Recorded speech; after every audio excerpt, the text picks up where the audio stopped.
seen that success in many ways since I stepped down and took over. There is no inclination whatsoever to have our nation withdraw from the world into a fortress of protectionism or an island of isolationism, dictatorship.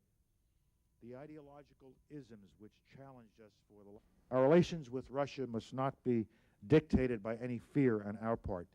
For example, if we believe the enlargement of NATO should continue, for example, and we do believe that, we should not fear that Russia will object. We will do it because it is our interest and because freedom-loving people wish to be part of NATO. Instead, we should deal with Russia's objections and find a way to address them.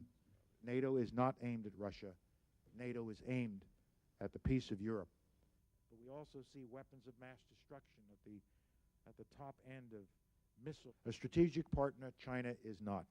But neither is China our inevitable and implacable foe. China is a competitor, a potential regional rival, but also a trading partner willing to cooperate in areas where our strategic interests overlap. China is all of these things, but China is not an enemy, and our challenge is to keep it that way by enmeshing them in the rule of law, by exposing them to the powerful forces of a free enterprise system and democracy so they can see that this is the proper direction in which to move. It approves it. I'll be back. That's a promise. The burden is not on us or the United Nations. The burden has to be placed on Iraq to come into compliance with the agreement they made at the end of the Gulf War. We owe this to its neighbors, and we owe this to its neighbors' children, that they are no longer threatened, that Iraq is ready to live in the world and not apart from it.